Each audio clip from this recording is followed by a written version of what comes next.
Hello friends, today now topic is the carbocation. आज का हमारा टॉपिक कार्बोकैटायन के ऊपर है, जो कि मोस्ट इम्पोर्टेंट टॉपिक है। कार्बोकैटायन का मतलब क्या होता है? कार्बोकैटायन का मतलब होता है कि कार्बन के ऊपर पॉजिटिव चार्ज होना ही कार्बोकैटायन कहलाता है।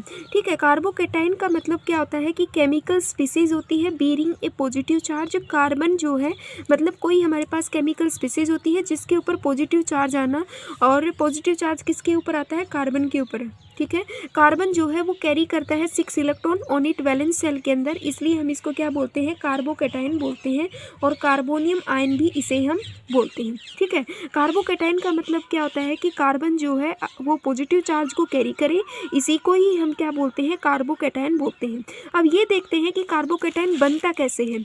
Carbocation they are form by the heterolytic cleavage के कारण बनता है, कि जो कार्बोकैटायन होता है ये हेट्रोलाइटिक क्लीवेज के कारण बनता है। हेट्रोलाइटिक क्लीवेज क्या होती है? इसको हेट्रोलाइटिक क्लीवेज को हम अनसिमेट्रिक क्लीवेज भी बोलते हैं। इसको हम कौन सा क्लीवेज बोलते हैं? अनसिमेट्रिकल क्लीवेज बोलते हैं। अनसिमेट्रिक क्लीवेज का मतलब क्या होता है? हमारे पास कोई ए और कोई बी, मतलब दो कॉम्प्लेक्स हैं, मतलब दो कोई कंपाउंड है, इन दोनों ने एक दूसरे के साथ बॉन्ड बनाया हुआ है। ठीक है, तो अभी बी के मतलब मन में है कि मैं चलो ए के साथ बॉन्ड नहीं बनाता हूँ, और ए के मतलब बॉन्ड बनाने की मन में है, तो ये क्या कहेगा ए कि भाई तेरे को जो इलेक्ट्रॉन चाहिए तू लेके चला जा। ठीक है, तो हेट्रोलाइटिक क्लीवेज कहती है कि सिर्फ एक इलेक्ट्रॉन मतलब एक ही मॉलिक्यूल जो होता है वो सभी इलेक्ट्रॉन को खींच के ले जाए, उसको हम क्या बोलते हैं? हेट्रोलाइटिक क्लीवेज बोलते हैं। सेम ऐसे ही होमोलाइटिक क्लीवेज क्या होता है? कोई ए और कोई बी कंपाउंड के बीच में मतलब बॉन्ड था, दोनों इक्वल शेयरिंग करके टूट जाए, उसको हम बोलते हैं होमोलाइटिक क्लीवेज। और ये हमारे पास कौन सा क्लीवेज होता है? हेट्रोलाइटिक क्लीवेज, जिसको अनसिमेट्रिक क्लीवेज भी बोला जाता है। मीन्स लिविंग ग्रुप जो होता है, जो बाहर जाने वाला ग्रुप होता है, वो नेगेटिव चार्ज को कैरी करेगा, और जिसने कार्बन जो है मतलब कार्बन से जो बाहर निकल के जाएगा वो पॉजिटिव चार्ज को कैरी करेगा। जैसे कि हमारे पास है मिथाइल कंपाउंड है। ठीक है, ये हमारे पास क्या है? इसको हम क्या बोलते हैं? टर्ट ब्यूटाइल क्लोराइड, मतलब टर्ट ब्यूटाइल, इसको हम क्या बोलेंगे? टर्ट ब्यूटाइल क्लोरीन बोलेंगे। ठीक है, मतलब एक कार्बन है, इसके साथ तीन कार्बन और लगे हुए हैं, और ये जो क्लोरीन है जब बाहर जाएगा तो अपना मतलब बॉन्ड को मतलब तोड़ के बाहर जाएगा, तो इलेक्ट्रॉन्स को लेके जाएगा, तो इसके ऊपर तो क्या हो जाता है? नेगेटिव चार्ज आ जाएगा, और इसके ऊपर क्या हो जाएगा? Positive charge. मतलब कार्बन के ऊपर पॉजिटिव चार्ज होना ही कार्बोकैटायन कहलाता है। ठीक है, क्लोरीन जो है इसके ऊपर क्या होता है? नेगेटिव चार्ज होता है। जैसे कि आप लोगों ने पढ़ा होगा कि मतलब ट्रांजिशन मेटल कॉम्प्लेक्सेस के अंदर भी हमने पढ़ा था कि मेटल के बीच में और लिगेंड के बीच में जब बॉन्ड बनता है तो ligands lone pair of electron को कंटेन करता है। मेटल जो होती है वो ऑलवेज क्या होती है? कैटायन होती है। मेटल कैटायन होती है, और लिगेंड जो होते हैं वो नेगेटिव होते हैं। ठीक है, सेम ऐसे ही जब ये मतलब क्लोरीन इस कार्बन के साथ बॉन्ड बना के लगा हुआ होता है, और जब ये बॉन्ड तोड़ के बाहर निकलता है तो ये जो है नेगेटिव साइन को कैरी करेगा, और जो कार्बन है ये पॉजिटिव साइन को कैरी करेगा। अगर हम बात करें रिएक्टिविटी की, तो रिएक्टिविटी के अंदर जो प्राइमरी होता है, ठीक है, जो प्राइमरी कार्बोकैटायन है वो मोर स्टेबल होगा देन सेकेंडरी से, और देन टर्सरी से। अब हम आगे कार्बोकैटायन के अंदर रिएक्टिविटी स्टेबिलिटी के बारे में भी पढ़ेंगे। तो रिएक्टिविटी को कैसे देखेंगे कि जो रिएक्टिविटी होती है वो इन्वर्सली प्रोपोर्शनल होती है स्टेबिलिटी के। किसके इन्वर्सली प्रोपोर्शनल होती है? स्टेबिलिटी के इन्वर्सली प्रोपोर्शनल पाई जाती है। जो कार्बोकैटायन होते हैं ये हाईली रिएक्टिव केमिकल स्पीसीज होती हैं। कार्बन जो है 6 इलेक्ट्रॉन को कैरी करता है अपनी वैलेंस सेल के अंदर, और इसके अंदर क्या होती है? स्ट्रॉन्ग टेंडेंसी होती है अपनी वैकेंट कंप्लीट अपने ऑक्टेट्स को कंप्लीट करने की। ऑर्डर ऑफ रिएक्टिविटी की अगर हम बात करें तो जो प्राइमरी होता है वो ज़्यादा रिएक्टिव होता है, देन सेकेंडरी से, और देन टर्सरी से। अब हम बात करते हैं इसकी ऑर्बिटल स्ट्रक्चर कैसे बनती है। तो जो कार्बोकैटायन होता है ये प्लेनर होता है। ठीक है, इसकी जो स्ट्रक्चर होती है वो प्लेनर जैसी होती है। ठीक है, कैसी होती है? ट्राइगोनल प्लेनर होता है, मतलब ट्राइगोनल प्लेनर की जैसी स्ट्रक्चर होती है। ठीक है, इसकी स्ट्रक्चर कैसी होती है? कार्बोकैटायन प्लेनर केमिकल स्पीसीज होती है। कार्बन जो एटम होता है ये पॉजिटिव चार्ज को कैरी करता है, और इसके अंदर sp2 हाइब्रिडाइज होती है। sp2 हाइब्रिडाइज होती है। कार्बन जो है मतलब जैसे कि कार्बन है, अगर इस कार्बन के साथ 3 हाइड्रोजन लगे हुए हैं, ठीक है, ऐसे 3 हाइड्रोजन लगे हुए हैं, तो इस हाइड्रोजन के साथ भी सिग्मा बॉन्ड बनाएगा, इसके साथ भी सिग्मा बनाएगा, और इसके साथ भी सिग्मा बनाएगा। अब हमें पता है सिग्मा बॉन्ड कैसे बनता है? जब हेड टू हेड ओवरलैपिंग होती है तो वहाँ पे सिग्मा बॉन्ड बनता है। पाई बॉन्ड कैसे बनता है? वहाँ पे वो मतलब साइड वे ओवरलैपिंग करेगा, मतलब साइड से ओवरलैपिंग होगी, तो वहाँ पे पाई बॉन्ड बनेगा। ठीक है, जो सिग्मा बॉन्ड होता है वो स्ट्रॉन्गर होता है देन पाई बॉन्ड से। sp2 हाइब्रिडाइज कैसे आई?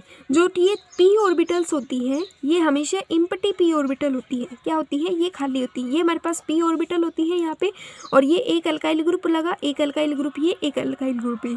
इनके बीच में जो बॉन्ड होता है वो सिग्मा बॉन्ड होता है। इनके बीच में जो एंगल पाया जाता है वो 120 डिग्री का होता है। अब हम बात करेंगे आगे स्टेबिलिटी की, और स्टेबिलिटी जो होता है वो डायरेक्टली प्रोपोर्शनल होता है, मतलब इन्वर्सली प्रोपोर्शनल होता है रिएक्टिविटी के, और रिएक्टिविटी इन्वर्सली प्रोपोर्शनल होता है स्टेबिलिटी के। मतलब ये एक दूसरे के क्या होते हैं? अपोजिट होते हैं। अगर रिएक्टिविटी बढ़ेगा तो स्टेबिलिटी डिक्रीज हो जाएगा, स्टेबिलिटी बढ़ेगा तो उस टाइम पे रिएक्टिविटी डिक्रीज होगी। ठीक है, मतलब एक दूसरे के दोनों क्या है? बिल्कुल अपोजिट है। अब हम बात करते हैं स्टेबिलिटी की। स्टेबिलिटी में क्या होता है कि जो कार्बोकेटाइन होता है, मतलब टर्सरी ज़्यादा स्टेबल होता है, देन सेकेंडरी से, देन प्राइमरी से, और देन मिथाइल से।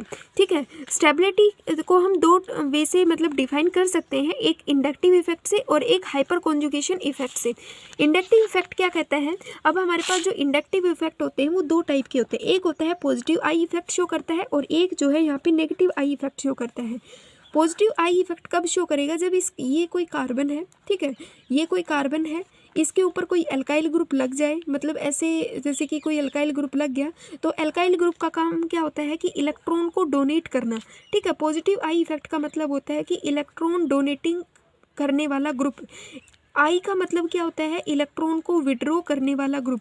अगर कार्बन के पास इलेक्ट्रॉन को खींचने वाला ग्रुप लग जाएगा, ठीक है, इससे कोई खींचने वाला ग्रुप लग जाएगा, तो वहाँ पे कार्बोकेटाइन की स्टेबिलिटी क्या हो जाएगी? डिक्रीज हो जाएगी।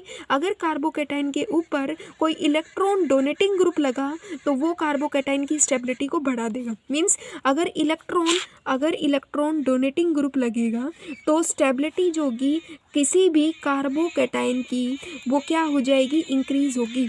अगर इलेक्ट्रॉन विड्रॉइंग लग गया किसी भी कार्बन के पास तो उसकी जो स्टेबिलिटी होती है वो डिक्रीज हो जाएगी। ठीक है, क्या हो जाएगी? डिक्रीज हो जाएगी। इनको हम आगे देखेंगे कि हमारे पास कोई अल्काइल ग्रुप होता है, पॉजिटिव आई इफेक्ट शो करेगा।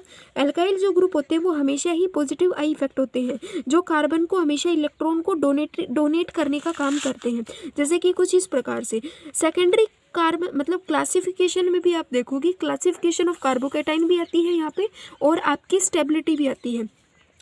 ये आपका टर्सरी कार्बोकेटाइन कब बनेगा? मतलब टर्सरी कार्बोकेटाइन होता है जब इसके पास, मतलब इस कार्बन के ऊपर 3 अल्काइल ग्रुप लग जाते हैं तो उसको हम टर्सरी अल्काइल ग्रुप बोलते हैं।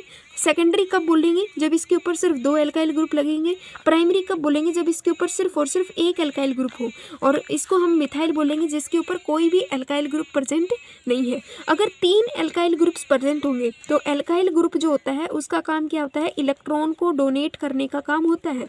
जो इलेक्ट्रॉन्स को क्या करता रहता है? डोनेट करेगा। जो इलेक्ट्रॉन को डोनेट करेगा तो इस कार्बन के ऊपर इलेक्ट्रॉन की डेंसिटी क्या हो जाएगी? बढ़ जाएगी। इलेक्ट्रॉन की डेंसिटी बढ़ेगी तो इसके ऊपर पॉजिटिव चार्ज आएगा, तो जो कार्बोकेटाइन है वो बढ़ेगा। सेकेंडरी के अंदर 2 अल्काइल ग्रुप है, तो 2 अल्काइल ग्रुप जो है इलेक्ट्रॉन, ये तो अपना प्रॉपर वे से इलेक्ट्रॉन डोनेट करेगा, बट यहाँ पे थर्ड पे क्या है? हाइड्रोजन है जो इलेक्ट्रॉन्स को डोनेट नहीं कर रहा है, तो इसकी स्टेबिलिटी डिक्रीज होगी एज कम्पेयर टू टर्सरी के। ऐसे ही प्राइमरी की स्टेबिलिटी डिक्रीज होगी एज कम्पेयर टू टर्सरी के, एज कम्पेयर टू सेकेंडरी और टर्सरी के। ऐसे ही मिथाइल कंपाउंड जो है ये कम स्टेबल होता है as compare to tertiary, secondary और प्राइमरी के। बट अगर हम रिएक्टिविटी ऑर्डर की बात करें तो रिएक्टिविटी ऑर्डर में मिथाइल सबसे ज़्यादा स्टेबल होता है, देन सेकेंडरी से, देन टर्सरी से। क्यों होता है? रिएक्टिविटी का मतलब होता है कि अगर आप इसके साथ कोई कंपाउंड अगर आके अटैक करता है, अगर इसके बॉन्ड को तोड़ना चाहे तो इजीली क्या कर सकता है? तोड़ सकता है। किसके कंडीशन में? मिथाइल में इजीली तोड़ सकता है, देन प्राइमरी से, देन सेकेंडरी से, देन टर्सरी से। ठीक है, अगर पॉजिटिव आई इफेक्ट कब होगा? जब कार्बन के ऊपर OH ग्रुप, कोई NH3 ग्रुप, कोई अमीन ग्रुप, अल्कोहल ग्रुप या कोई मिथाइल ग्रुप लगता है तो वहाँ पे क्या होगा? पॉजिटिव आई इफेक्ट होगा। मतलब वो क्या करते हैं? इलेक्ट्रॉन को डोनेटिंग करने का काम, इलेक्ट्रॉन डोनेटिंग ग्रुप होते हैं जो कार्बन के ऊपर इलेक्ट्रॉन की डेंसिटी को बढ़ा देते हैं। अगर कार्बन के ऊपर मतलब फ्लोरीन, क्लोरीन और साइनाइड, नाइट्रोजन, ऑक्सीजन वाले ग्रुप लगे होंगे तो वहाँ पे आई इफेक्ट होगा। आई इफेक्ट का काम होता है जो इलेक्ट्रॉन को विड्रॉ करेंगे। इलेक्ट्रॉन विड्रॉ करेंगे तो कार्बन के ऊपर पॉजिटिव जो चार्ज होगा वो क्या हो जाएगा, डिक्रीज हो जाएगा। नेक्स्ट आता है हाइपर कॉन्जुगेशन इफेक्ट। क्या होता है? हाइपर कॉन्जुगेशन का मतलब होता है कि कार्बन के साथ जो कार्बन है उस कार्बन के साथ जो कार्बन जुड़ा हुआ होता है और उसके ऊपर कितने हाइड्रोजन लगे हुए होते हैं और उसी को ही हम क्या बोलते हैं, हाइपर कॉन्जुगेशन बोलते हैं। हाइपर कॉन्जुगेशन जो होता है ऐसे जैसे कि टर्सरी के अंदर, मतलब टर्सरी कार्बोकेटाइन के अंदर सबसे ज़्यादा होता है, देन सेकेंडरी से, देन प्राइमरी से। ठीक है, तो हम यहाँ पे हाइपर कॉन्जुगेशन को कैसे देखते हैं, जैसे कि ये हमारा पास क्या है, पहला कार्बन है। इस पहले कार्बन के पास कोई और कार्बन अटैच नहीं है, डायरेक्टली क्या अटैच है, सिर्फ और सिर्फ हाइड्रोजन अटैच है। तो इस कंडीशन में इसके पास कोई भी मतलब प्राइमरी कार्बन नहीं है, प्राइमरी कार्बन नहीं है, तो इसके ऊपर क्या है, हाइपर कॉन्जुगेशन कितना होगा, 0 है। ठीक है, यहाँ पे हम क्या देखेंगे कि ये कोई कार्बन है जिसकी जो कार्बोकेटाइन के जैसे शो करेगा, इस पे पॉजिटिव चार्ज है, तो इसके साथ जो कार्बन जुड़ा है वो क्या कहलाता है, प्राइमरी कार्बन है। और इस प्राइमरी कार्बन के साथ कितने हाइड्रोजन जुड़े हैं, 3 हाइड्रोजन जुड़े हैं, तो यहाँ पे हाइपर कॉन्जुगेशन कितना होगा, 3 का होगा। अगर ऐसे ही सेम वे से एक कार्बन ये है, एक कार्बन यहाँ पे है, एक कार्बन यहाँ पे है, एक कार्बन यहाँ पे है, तो एक हाइड्रोजन इसके साथ, मतलब एक कार्बन के साथ 3 हाइड्रोजन जुड़े होंगे। ठीक है, ऐसे हाइड्रोजन हाइड्रोजन और हाइड्रोजन, ऐसे यहाँ पे हाइड्रोजन होगा, यहाँ पे होगा, यहाँ पे होगा, तो टोटल इसकी कंडीशन में कितने हाइपर कॉन्जुगेशन बनेंगे, 9 हाइपर कॉन्जुगेशन बनेंगे। तो ये हमारे पास था हमारा कार्बोकेटाइन, ये हमारा क्या था, कार्बोकेटाइन था। कार्बोकेटाइन का मतलब होता है कार्बन के ऊपर पॉजिटिव चार्ज आना ही कार्बोकेटाइन कहता है। इसके बाद नेक्स्ट जो वीडियो होगी वो कार्बो एनाइन के ऊपर होगी। ठीक है।